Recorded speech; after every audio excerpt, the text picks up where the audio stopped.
उत्तर प्रदेश का एक शहर है आगरा। आगरा से शिवाजी और मुगलों का क्या संबंध था, इसके बारे में हम लोग बात करते हैं, जानने की कोशिश करते हैं। देखिए, हमारा प्यारा भारत है, इसमें आप देखेंगे उत्तर प्रदेश देखने को मिल रहा है।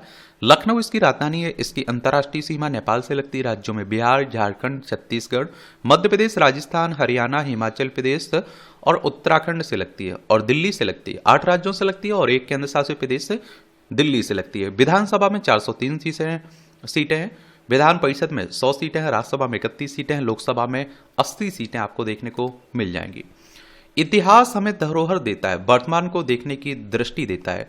वाक्य 1666 का है। मुगल शासक औरंगजेब को लग रहा था कि दक्कन में विस्तार में उनको मराठा ही चुनौती दे सकते हैं। बादशाह औरंगजेब ने अपने कार्यकाल में राजा जयसिंह को दक्कन पर नीति बनाने का जिम्मा सौंपा, और इस वजह से व्यक्तिगत रूप से नापसंद होने के बाद भी राजा जयसिंह के कहने पर औरंगजेब ने शिवाजी के साथ संधि करने पर अपनी हामी भरी।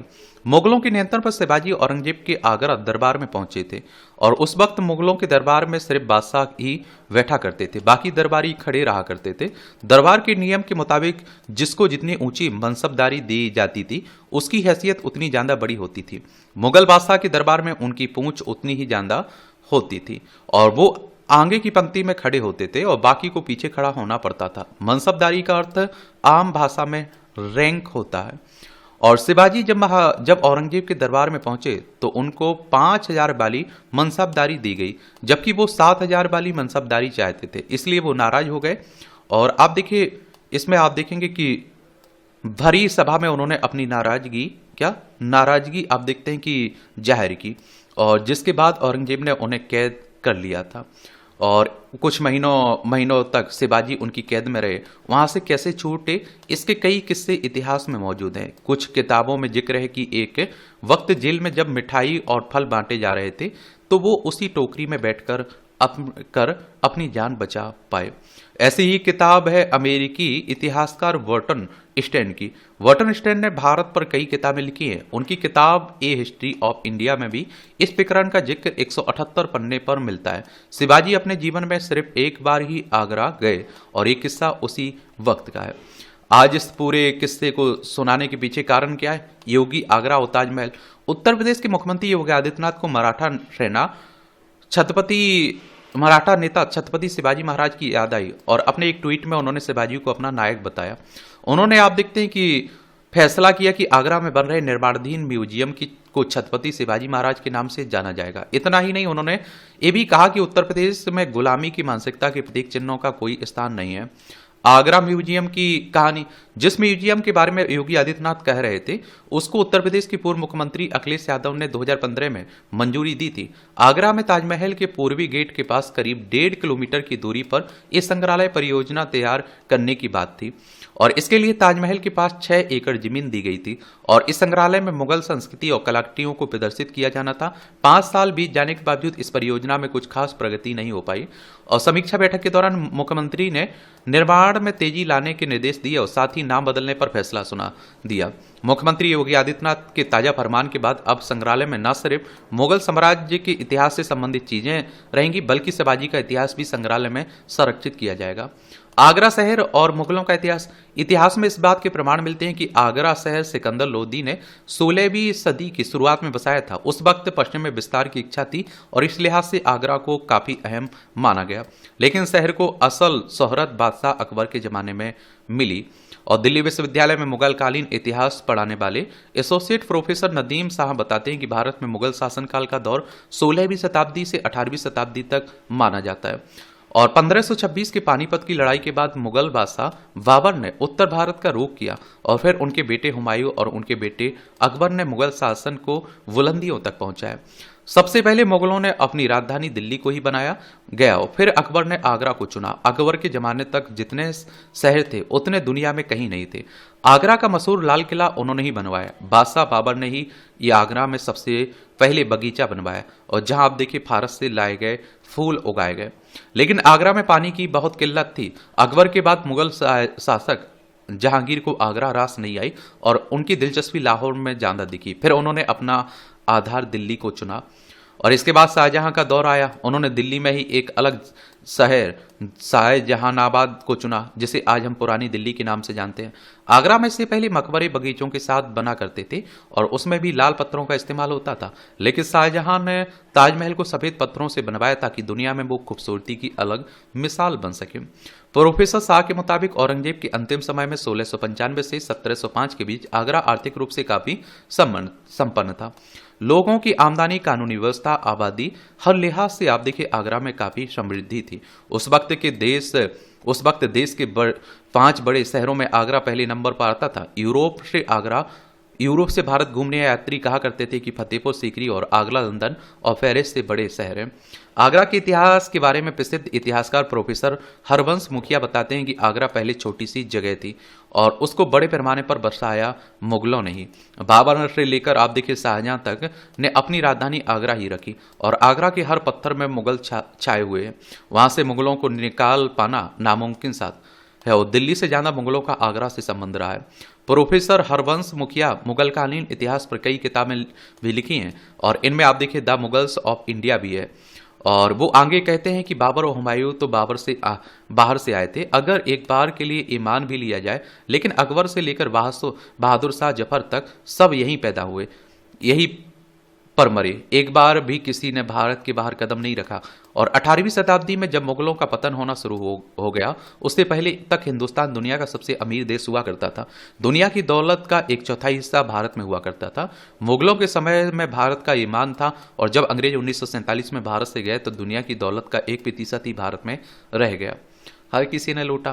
प्रोफेसर नदीम शाह शिवाजी का एक दूसरा पक्ष सामने रखते हैं। उनके मुताबिक आगरा से वापस आने के बाद भी मराठाओं ने मुगलों की मनसबदारी स्वीकार की। शिवाजी और राजा जय सिंह के बीच में आगे भी रिश्ते रहे। शिवाजी के पूर्वजों को शाहजहां ने मनसबदारी दी थी और उनके दादा भी मुगलों के मनसबदार के तौर पर काम कर चुके थे। वे कहते हैं कि शिवाजी और मुगलों का उतना भी दुश्मनी भरा रिश्ता नहीं रहा जैसा कि आजकल दिखाया जा रहा है, लेकिन इतिहास को देखने के भारत में अलग अलग नजरिए भी हैं। भारतीय इतिहास में मध्यकाल को देखने के अलग अलग दृष्टिकोण रहे हैं। एक दृष्टिकोण वामपंथी इतिहासकारों का है और इनका मानना है कि मध्यकाल कई लिहाज से काफी अहम था। वामपंथी इतिहासकारों का मानना है कि मध्यकाल में तेजी से शहरीकरण हुआ, स्थापत्य कला और केंद्रीकृत शासन प्रणाली का विकास हुआ। शिवाजी और औरंगजेब पर दूसरा दृष्टिकोण, जेएनयू में सेंटर फॉर हिस्टोरिकल स्टडीज के चेयरपर्सन प्रोफेसर उमेश कदम नदीम शाह और हरवंश मुखिया से बिल्कुल इतर राय रखते हैं। वे कहते हैं कि 1630 से 1650 तक शिवाजी अपने अलग सल्तनत खड़ी करना चाहते थे। उनका कार्यक्षेत्र दक्कन था, उनकी नीति थी दक्कन वासियों के लिए और इस नाते वो किसी भी ताकत का हस्तक्षेप दक्कन में नहीं चाहते थे। लेकिन औरंगजेब के साम्राज्यवादी दृष्टिकोण में शिवाजी सबसे बड़ा रोड़ा थे, क्योंकि मुगलों के दक्कन में विस्तार को शिवाजी ने रोक रखा था। बहमनी साम्राज्य विघटन के बाद 5 शाह में बट गया था और जिनमें से मुगलों ने पहले निजाम शाही को खत्म किया, फिर आदिल शाही को खत्म किया, फिर कुतुब शाही को खत्म कर दिया। केवल मराठों पर उनका बस नहीं चल रहा था और अब औरंगजेब को शिवाजी को भी अपना मनसबदार बनाना चाहते थे।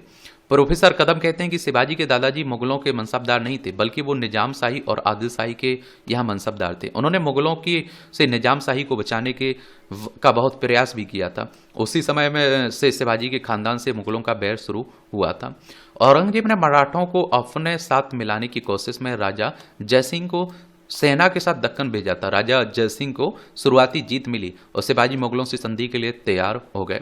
इस संधि को पुरंदर संधि का नाम दिया जाता है। पुरंदर पुणे के पास एक किले का नाम था। उस पुरंदर के किले को मुगलों ने फतेह कर लिया था। इस वजह से उस संधि को पुरंदर संधि के नाम से जाना जाता है। हालांकि प्रोफेसर उमेश कहते हैं कि इस संधि पर शिवाजी के हस्ताक्षर नहीं है। संधि पर बात करने के लिए राजा जयसिंह ने शिवाजी को आगरा आने को कहा था। आगरा में उनके मान सम्मान में की रक्षा का वादा भी किया था। प्रोफेसर उमेश की माने तो शिवाजी हारे नहीं थे, लेकिन कमजोर जरूर हो गए थे। शिवाजी को मुगलों पर रणनीतिक जीत मिली थी। उन्होंने राजा जयसिंह के सामने कुछ शर्तें रखी थी। उनकी शर्तों पर बात करने के लिए औरंगजेब ने उन्हें आगरा आने का न्योता दिया, लेकिन वो एक धोखा था और औरंगजेब की मंशा शिवाजी को मारने की थी। हालांकि इस बात पर भी इतिहासकारों में मतभेद है। केवल एक बात जिस पर सभी इतिहासकार की एक राय है, वो यह है कि शिवाजी केवल एक बार ही आगरा गए थे। इतिहासकार JL मेहता की किताब a advance study in the history of medieval India के मुताबिक आगरा से निकलने के बाद शिवाजी का महाराष्ट्र में भव्य स्वागत हुआ और दक्कन के इलाके में शिवाजी को स्थापित करने में आगरा प्रकरण ने बहुत बड़ी भूमिका निभाई। शिवाजी मुगलों के खिलाफ एक ऐसी शक्ति के तौर पर उभरे जो उनको टक्कर और चुनौती दे सकता था, और इससे औरंगजेब काफ़ी परेशान हुए और जेल मेहता को दक्षिणपंथी इतिहासकारों के तौर पर देखा जाता है। और इस नज़रिए वाले इतिहासकार मानते हैं कि मुगल आक्रांता थे। उन्होंने भारतीय संस्कृति धर्म भारत को समाप्त करने का पर्यटन किया। उन्होंने मंदिर तोड़े, हजारों महिलाओं की अस्मत लूटी और लाखों ने अपनी इज्जत बचाने के लिए अपना जीवन समाप्त कर दिया। दक्षिणपंथी इतिहासकार मानते हैं कि मुगलों के शासनकाल में किसानों की हालत काफ़ी खराब थी और उनके शासन में किसानों पर भारी कर लगाए गए थे। इतिहासकार जियाउद्दीन बर्नी ने भी बताया कि किसानों की हालत ठीक नहीं थी। किसानों की 3 वर्ग थे और तीनों की स्थिति बुरी थी। राजनीति से प्रेरित बयान। योगी आदित्यनाथ के इस बयान पर अब राजनीतिक अर्थ भी निकाले जाने लगे थे। और आप देखिए, महाराष्ट्र के पूर्व मुख्यमंत्री देवेंद्र फडणवीस ने योगी आदित्यनाथ के ट्वीट को रीट्वीट कर कहा, जय जिजाऊ, जय शिवराव, छत्रपति शिवाजी महाराज की जय। आरएसएस के अखिल भारतीय सह प्रचारक प्रमुख नरेंद्र कुमार ने इस बहाने मुगलों पर निशाना साधा था। हालांकि ये पहला मौका नहीं है जब आगरा और ताजमहल पर योगी आदित्यनाथ की टिप्पणी खूब चर्चा हो रही है। इससे पहले 2017 में ताजमहल को लेकर योगी आदित्यनाथ ने सुर्खियां में थे। 2017 के राज्य के धार्मिक सांस्कृतिक बजट में जिन इमारतों पर खर्च करने का प्रस्ताव था उसमें ताजमहल का नाम शामिल नहीं किया गया था। उस समय राहुल गांधी ने भी योगी सरकार के फैसले पर तंज कसा था।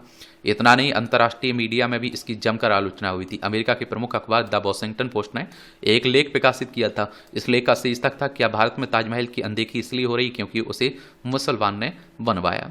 इतना ही नहीं, 2017 में ही बिहार के दौरे पर योगी आदित्यनाथ ने कहा था, भारत आने वाले मेहमानों को उपहार में ताजमहल या अन्य मीराओं का नमूना देना भारतीय सभ्यता के अनुरूप नहीं है। उन्होंने गीता और रामायण को उपहार देने का वकालत की थी। प्रोफेसर हरवंश मुखिया कहते हैं कि ये पूरा बयान राजनीति से प्रेरित है। आज की राजनीति में मुसलमानों को दुश्मन बनाकर रखना, इसलिए ये सब कहा जा रहा है। योगी आदित्यनाथ ने जिस गुलामी शब्द का इस्तेमाल किया, दरअसल वो मुगलों के लिए बल्कि अंग्रेजों के लिए इस्तेमाल होना चाहिए। उन्होंने कहा, भारत को गुलाम तो अंग्रेजों ने बनाया। जहां वो आते थे, राज करते थे, 5 साल के बाद वायसराय बदल जाते थे, फिर वही सिलसिला चलता रहता था। असल में गुलाम तो हम अंग्रेजों से ने बनाया था, जिनके साथ इनकी योगी आदित्यनाथ और एसएस की दोस्ती है। अपनी बात को विस्तार से समझाते हुए कहते हैं, स्वतंत्रता संग्राम में आरएसएस बिल्कुल खामोश बैठा था। ये बात सर्वविदित है। आरएसएस यानी कि राष्ट्रीय स्वयंसेवक संघ की बात हो रही है। हिंदू राष्ट्र हिंदुत्व की बात करता है। नागपुर में इसका हेडक्वार्टर देखने को मिलेगा। आरएसएस का कोई ऐसा नहीं था जिसे उस वक्त गिरफ्तार किया गया। 1942 में गांधी जी ने भारत छोड़ो आंदोलन का नारा दिया तो वामपंथी और आरएसएस दोनों ने अंग्रेजी हुकूमत का साथ दिया था। उन्होंने कहा कि गुलाम जिन्होंने बनाया उनसे तो दोस्ती थी और मुगलों से नफरत। ये राजनीति नहीं तो क्या है। आज कोशिश इतिहास बदलने की हो रही, लेकिन जरूर राजनीति बदलने की है, इतिहासकार कह रहे हैं। आप लोग क्या सोचते हैं? बाकी अपना राय आप लोग बता सकते हैं। धन्यवाद।